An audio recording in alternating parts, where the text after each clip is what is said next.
नमस्कार नमस्कार नमस्कार। हर हर महादेव, ओम नमः शिवाय। नमस्कार, अस्सलाम वालेकुम, सत श्री अकाल, गुड इवनिंग। मेरा नाम है राजीव कुमार बजाज और मैं हूं साथ में प्रदीप नाम्बियार जी के। प्रदीप नाम्बियार जी और मैं काफ़ी दिनों से आपके सामने कुछ सामाजिक इश्यूज, कोई सामाजिक विषय आपके सामने ज़रूर लेकर के आते हैं, ये बताने के लिए कि भाई जहाँ तक देश की एकता और अखंडता का प्रश्न है उसके साथ कोई खिलवाड़ ना किया जाए। हम लोगों का पर्पस जो है, इंटेंट जो है, इरादा जो है, वो ये है कि किसी भी तरीके से जो भी शक्तियाँ देश को कमज़ोर कर रही हैं, देश की एकता और अखंडता से खिलवाड़ कर रही हैं, उन सब के खिलाफ हम सब लोगों को खड़ा होना है। और प्रदीप जी, मुझे बड़ी खुशी के साथ कहना पड़ता है, बहुत खुशी हो रही है मुझे ये बात कहते हुए कि महाराष्ट्र की सरकार ने, यानी महाराष्ट्र विकास आघाड़ी ने स्थिति को बहुत ही अच्छे तरीके से नियंत्रण में लाया है। जो मालेगांव, अपना नांदेड़ और अमरावती में जो स्थिति लग रहा था कि खराब हो रही है, उसके ऊपर एकदम अंकुश लगाया गया। आज की तारीख में पूरे महाराष्ट्र में शांति है, कोई प्रॉब्लम नहीं है। और इसके लिए हमारे होम मिनिस्टर साहब दिलीप वलसे पाटिल, हमारे जो डायरेक्टर जनरल ऑफ पुलिस हैं संजय पांडे जी, हमारे जो मुख्यमंत्री हैं उद्धव ठाकरे जी, इन सब लोगों को साधुवाद, इन सब लोगों को congratulations. That's a wonderful job you've done. Today, Maharashtra is back to being the really peaceful and progressive state it has always been. बहुत ज़बरदस्त हुआ है। एक वक्त ऐसा लग रहा था कि पता नहीं स्थिति जो है वो नियंत्रण के कहीं बाहर ना हो जाए, आउट ऑफ कंट्रोल ना हो जाए, लेकिन ऐसा नहीं हुआ। दूसरी चीज़ जिसके ऊपर हम लोग बात करेंगे, किस प्रकार रोशनी एक्ट को, जम्मू एंड कश्मीर के रोशनी एक्ट को रिपील कर लिया गया। उस रोशनी एक्ट, वो रोशनी एक्ट यानी बिजली के बिल पर नाम किसका चढ़ा हो, जिसके तहत कश्मीरी पंडितों की ज़मीनों को हड़पने की एक बहुत बड़ी साजिश रची जा रही थी, उसको रिपील कर लिया गया है। और तीसरी चीज़, आखिरकार माँ अन्नपूर्णा देवी की मूर्ति जो 108 साल पहले चोरी हुई थी, अब कनाडा से वापस आ गई है और उसका पुनर्स्थापना उसकी आज काशी विश्वनाथ मंदिर में हो गई है। आप सब लोगों को बहुत बहुत मुबारकबाद, आप सब लोगों को बहुत बहुत साधुवाद। Pradeep ji. Yes, sir, the three things about you were talking about. Maharashtra में this MVA government has been able to control, जो एक ऐसा लग रहा था कि it might explode out of control. Malegaon, Nanded, Amravati में जिस प्रकार से फ्राइडे नमाज के बाद जिस प्रकार से फर्स्ट डे फ्राइडे को हंगामा हो गया, बहुत सारे दुकानें जले गए, दुकानों को लूटा गया, a lot of things happened, and the retaliation on the next day by BJP, especially in Amravati and some places in Nanded. तो उस ऐसा लग रहा था कि situation might go out of control, but the government जिस प्रकार से उन्होंने तुरंत एक्शन लिया, दिस शोज दैट अगर पुलिस को अगर फ्री हैंड देते हैं तो how police can control the entire place. DGP Sanjay Pandey coming on camera and telling the people that cases करना बहुत आसान है, हम करेंगे, we will take strict action, but youth को मिसगाइड अपना फ्यूचर खराब नहीं करना। उन्होंने एडवाइस भी दिया, at the same time strict action का चेतावनी भी दिया, एंड एक्शंस भी ले लिए। जो भी कैमरा के माध्यम से लोगों को अरेस्ट किया गया है, who were vandalizing shops, who was looting shops, जिसका दुकान को जला रहे थे, most of the people have been arrested and law has taken its own course. The second day, जिस प्रकार से BJP in Amravati and other places did try to create problem as a retaliation कि हम डरने वाले में से नहीं, मार खाने वाले में से नहीं, हम देने वाले में से हो गए अभी। तो that also happened. Second day भी था कुछ और, there were a lot of arson, there was a lot of violence, but police has taken control and they have taken control in such a manner कि उन्होंने internet सेवा बंद कर दिया। 3 दिन के लिए इंटरनेट सेवा बंद कर दिए। जब कश्मीर में हुआ था तब किसी लोग ऑब्जेक्शन था कि इंटरनेट बंद नहीं होना चाहिए, पुलिस अपने ढंग से कार्रवाई करना चाहिए। तो but ultimately what has happened, what it ends, whatever ends well is a success. So after this particular episode वो इंटरनेट और अलग अलग माध्यम को उन्होंने बंद कर दिया है। Things have done back to normal. And BJP, second thing is BJP has not been able to capitalise. जो हम लोग सोच रहे थे कि बीजेपी महाराष्ट्र में कैपिटलाइज कर पाएंगे, और जिस प्रकार Sanjay Raut and Shiv Sena leaders giving opinions that this is the entire thing has been hoisted and foisted by BJP and supported by Raza Academy. अभी रजा एकेडमी किसके हैं, बीजेपी के हैं या किसको एफिलिएशन है उनके, बट एक चीज़ मानना पड़ेगा, फ्राइडे के दिन किस प्रकार से इस चीज़ को हाईलाइट किया गया, एक तरीके से पूरे महाराष्ट्र में और स्पेशली इन 3-4 जिले में जिस प्रकार से लोग बाहर निकले, it seems to be a very thought cool calculated deliberate move by somebody. ये पूरे ऑर्गेनाइज तरीके से हुआ है. Second thing is when mister Jitendra Awhad when he says that Mumbra में कैसे एक जबरदस्त कंट्रोल की ये भावना है कि एक कम्युनल हार्मनी का एक उन्होंने मिसाल कायम कर दिया है. And Mumbra was not in flames, Mumbra was very well controlled. अब जब भी कुछ भी ऐसे घटना होता है तो पहले affected places like Mumbra, but this time we saw was Mumbra was very disciplined, Mumbra was very orderly, Mumbra was peace and everything acted very well. तो उनका कहना है कि हाउ लोकल लीडरशिप का एक बहुत बड़ा हिस्सा होता है. Local leadership also plays a big role in containing that particular area. If you have all the community leaders and the local leadership is very active, like in this particular case Jitendra award ने मुंब्रा में करके दिखा दिया कि at the worst times if you have the communal एक flare up को आप control कर सकते हो, कम्युनल हार्मनी को आप क्रिएट कर सकते हो, लीडर से बात करके, कम्युनिटी लीडर से बात करके एक शांतता का माहौल आप पैदा कर सकते हो. तो एक मुंब्रा मॉडल फेमस हो गया है पूरे महाराष्ट्र में, और उन्होंने ये भी कहा है कि मुंब्रा मॉडल पूरे महाराष्ट्र में आप इसको डेवलप कर सकते हो कि कैसे in extreme items of provocation, extreme terms of provocation भी आप कायम कर सकते हो, लॉ एंड ऑर्डर मेंटेन कर सकते हो, पीस मेंटेन कर सकते हो. You are talking about the Roshni act, strike down by the high court. They said CBI inquiry होना चाहिए. जिस प्रकार से लैंड को बेचा गया, ऑक्यूपाइड लैंड को, and most of the things was also very debatable because जो हिंदूज वहां से पलायन, they fled from there, their property could have been attached or taken over by the locals out there. The High Court has striked it down. There's a CBI inquiry, and जो proceeds of this particular occupation, जो legalize करने वाले थे occupation of occupied lands, that was we raised some hydel projects and thermo projects which would bring light to the entire Jammu and Kashmir. But entire thing seems to be a big fraud, और उस चीज़ को रोका गया in particular time with the High Court intervention and the CBI probe. Now this needs to be highlighted कि कैसे आप ऐसे कानून को लेके आ सकते हैं that is totally communal in nature. और प्रदीप जी, यहाँ पे सबसे बड़ी बात क्या है, जो आपने बात कही, सबसे बड़ी बात क्या है रोशनी एक्ट के बारे में. ये जम्मू एंड कश्मीर के तहत है. डॉक्टर फारूक अब्दुल्ला की सरकार हो, उमर अब्दुल्ला की सरकार हो, गुलाम नबी आज़ाद की सरकार हो, मुफ्ती मोहम्मद सईद साहब की सरकार हो या महबूबा मुफ्ती की सरकार हो, इन सब लोगों ने इसको बढ़ावा दिया कि कश्मीरी पंडितों की ज़मीनों को किस तरीके से हड़पा जाए. वो बेचारे वहाँ तो है नहीं, वो तो भाग गए 1990 में, सब के सब भाग गए, सब कहाँ तितर बितर हो गए बेचारे. कई अभी तक जम्मू के कैंप में रह रहे हैं. मेरा ये कहना है प्रदीप जी, जब सरकार ही लुटेरी बन जाती है, जब सरकार में जो मंत्री हैं वही लुटेरे बन गए, तो बाकी आम जनता का क्या होगा. लेकिन यहाँ पर सवाल एक उठता है, बहुत बहुत अहम सवाल है, और वो सवाल ये है, मैं अपने सभी दर्शकों से ये बात करना चाहता हूँ, मुफ्ती सैयद साहब की सरकार हो या महबूबा मुफ्ती की सरकार हो, पार्टनर तो उनके साथ बीजेपी वाले थे. आप क्या कर रहे थे उस वक्त? ये रोशनी एक्ट जो था उस वक्त लागू था, उस वक्त ये काम चल रहा था, उस वक्त आपने प्रोटेस्ट क्यों नहीं किया? अब जा कर के बाद में आपने सरकार से समर्थन वापस ले लिया, उसके बाद आपने बड़ा अच्छा काम किया, 370 को वापस ले लिया, 35A को वापस ले लिया, बहुत अच्छा काम किया. लेकिन जब तक सरकार चली तब तो आप उनके साथ थे, तो जिम्मेवारी तो आपकी भी बनती है.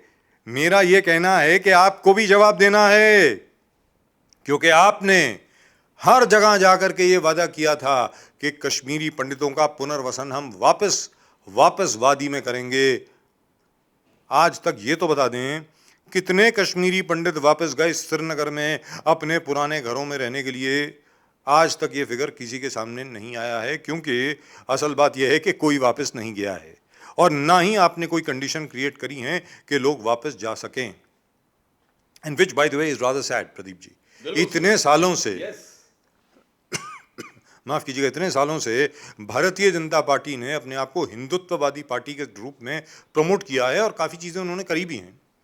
लेकिन मैं यहाँ पे सिर्फ हिंदुओं की बात नहीं कर रहा हूँ, मैं यहाँ पे बात कर रहा हूँ कि देश के नागरिक, they just happen to be Kashmiri pandits, they were dishoused, they were terrorized, they were forced to leave their homes. They are all over the country and all over the world, and some of them are still living in pathetic conditions in refugee camps. What have you done for them? What have you done for them? Why have you not created conditions to see to it that they're able to go back to their normal lives in Srinagar and in the areas around it? आखिरकार आपकी तो जबरदस्त सरकार है, वो सरकार है जो घरों में घुस के मारती है, वो सरकार है जो आंख में आंख मिला करके बात करती है, वो सरकार है जो आतंकवादियों से नहीं डरती है। कश्मीरी पंडित कब वापस जा रहे हैं? चलिए, ये रोशनी एक्ट की रिपील और जैसा प्रदीप जी ने अभी तक बताया सीबीआई की इंक्वायरी, ये पहला कदम है। मैं उम्मीद करता हूं कि भले वो बड़े से बड़े अधिकारी ही क्यों ना हो सरकार में, अगर किसी ने यहाँ पर देश की जनता के साथ खिलवाड़ किया है तो उसको जेल की सलाखों के पीछे होना चाहिए, ऐसा मेरा मानना है।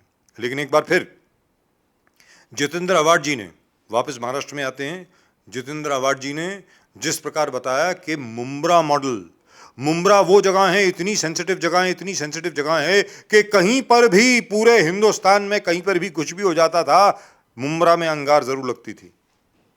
इस बार वहां कुछ नहीं हुआ, और इसलिए कुछ नहीं हुआ क्योंकि एक मंत्री महाराष्ट्र विकास आघाड़ी का यानी जितेंद्र आवाड, उसने अपनी पैनी नजर रखी मुंब्रा के ऊपर और यह चेतावनी दी हर एक को कि अलबत्ता तो मैं तुम्हारे साथ हूं हर चीज में, दुख में, सुख में, लेकिन यहां पर किसी ने अमन, चैन और शांति को बिगाड़ने की कोशिश की तो पुलिस तो बाद में आएगी, पहले मैं खड़ा हूं।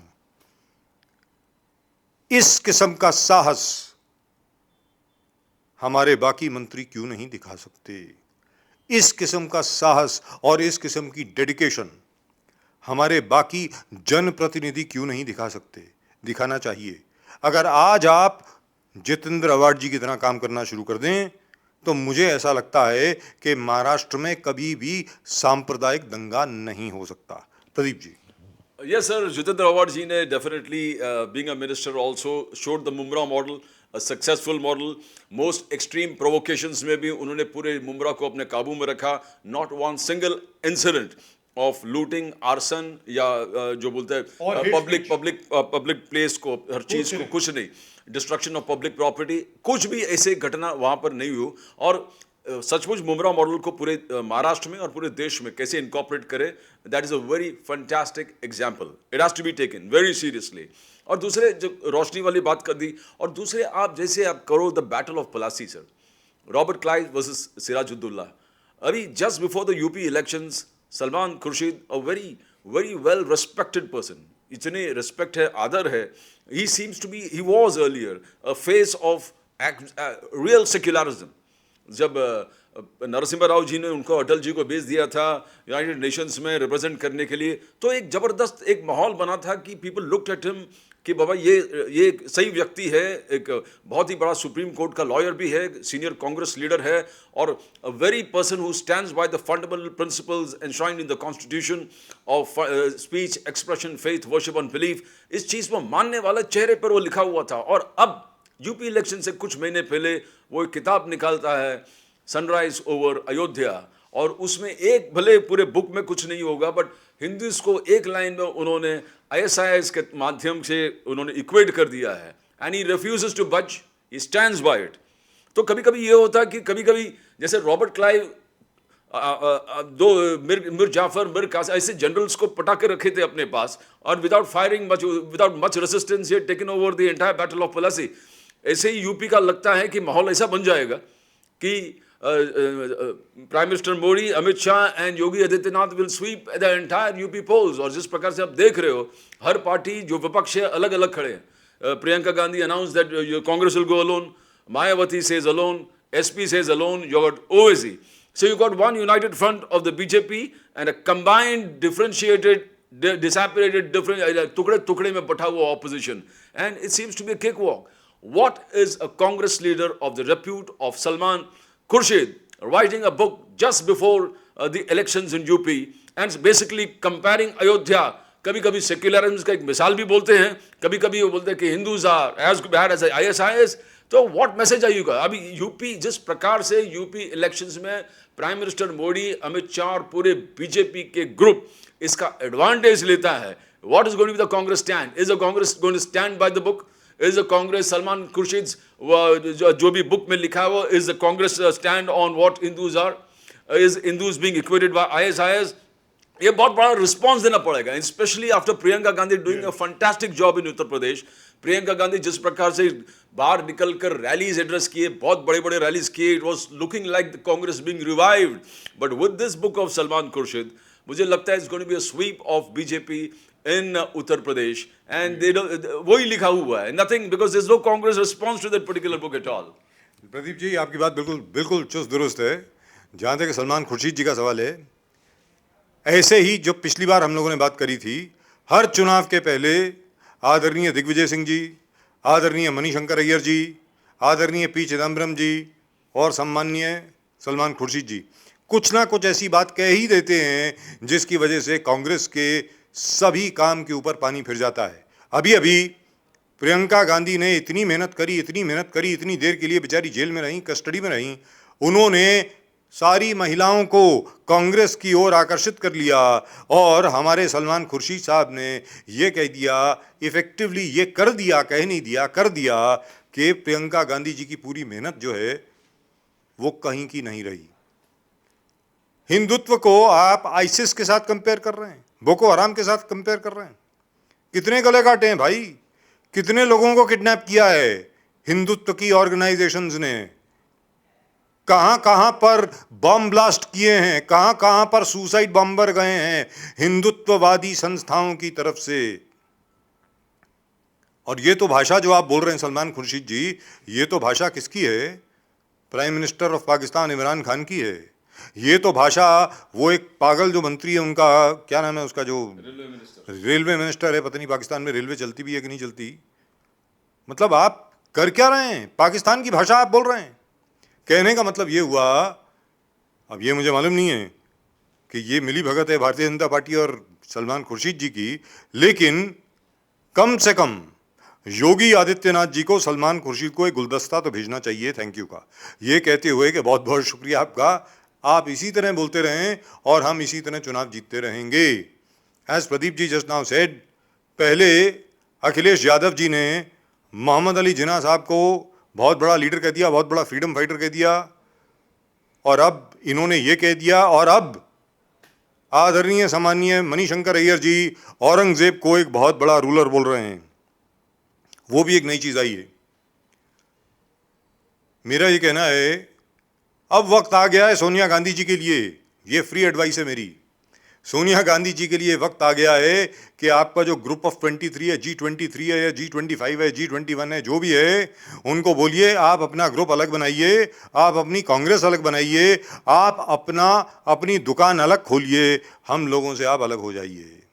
अगर वो ऐसा नहीं करेंगी तो कांग्रेस को इतना भारी पड़ने वाला है, इतना भारी पड़ने वाला है कि कांग्रेस का नामो निशानी बिल्कुल मिट जाएगा. और ये तो ऐसे लगता है कि ये प्रदीप जी वेल प्लान चीज़ है, बहुत अच्छे तरीके से है.